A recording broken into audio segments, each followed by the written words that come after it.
Behind My Smile Stories presents Lianne, survivor of domestic violence.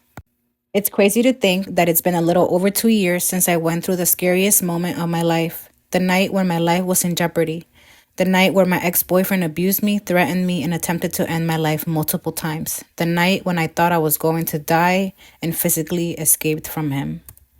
I will never forget the last words my ex-boyfriend ever said to me before I listened to my gut instinct and ran out of my apartment half naked, barefoot, and no pants on, no underwear on, no purse, no cell phone, no wallet, nothing.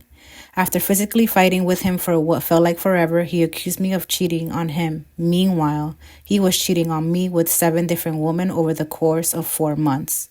He said to me, "It doesn't matter what you say or show me. You're not going to make it out of this apartment alive." It was at that moment that I knew if I didn't leave, I wouldn't be here today sharing this story.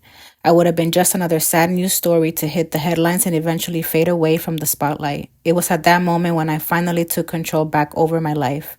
It took for me to hit my darkest rock bottom moment that I was finally able to start working on the one relationship that I had been neglecting the most, the one I had with myself. For the longest time in my life, I never knew what confidence, value, worth, or love for myself meant, especially in the romantic relationships I found myself in. I was the type of woman who would always pour into others and never had reciprocity in return.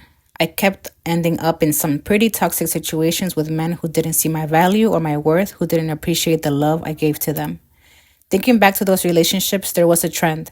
I didn't see things in myself. So how could I expect my partner to see it in me? How could I expect someone to value me when I didn't value myself? How could someone treat me with respect when I didn't respect myself? How could I expect my partner to love me when I didn't love myself? I've always been the type of girl who's been in some sort of relationship, situationship, or casually seeing someone. Truth be told, I had some sort of romantic partner in my life since I was a teenager. I've experienced a lot of heartbreak in my life, but never took the time to heal from the pain that came from a breakup. I always numbed that pain by using someone else to distract me from the very heartache and sadness I felt. A very toxic mentality to have, which is how I ended up attracting my abusive ex-boyfriend. My relationships were pretty bad, but the last one I was in was by far the worst. For the majority of my last relationship, I dealt with trauma bonding, intimidation, shame, isolation, minimization, the blame game, threats, control, emotional abuse, manipulation, lying, infidelity, and physical abuse. We were only together for 10 months, but it felt like 10 years. And yet, I stayed. I was terrified at the thought of leaving him because I couldn't stand being alone. I couldn't handle the fact that I, yet again, felt at another relationship. I would rather have a man in my life who treated me like shit and didn't see any value in who I was as a person than to be alone. I was very much the type of woman who depended on a man to bring me happiness. I share my truth with you because I want to drive the point home on how important it is to focus on the relationship you have with yourself.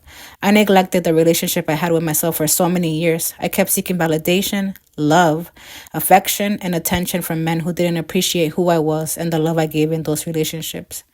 I wore my heart on my sleeve, and unfortunately that was taken for granted by some. But I now realize, as I've been on my personal development journey over these past 2+ years, that I'm grateful for what I've gone through. Those hard life lessons allowed me to stop putting a band-aid on top of a recurring infected wound that needed some serious TLC.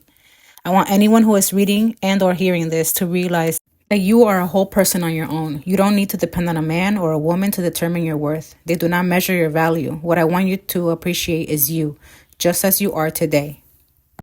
I hope by sharing just a small piece of my story, it sparks something within you to help you reconnect with your inner magic, to remember your worth and reflect on the relationship you have with yourself, to nurture and water your own garden, to understand what it means to sincerely fall in love with yourself, to pour into you and have yourself be your number one priority.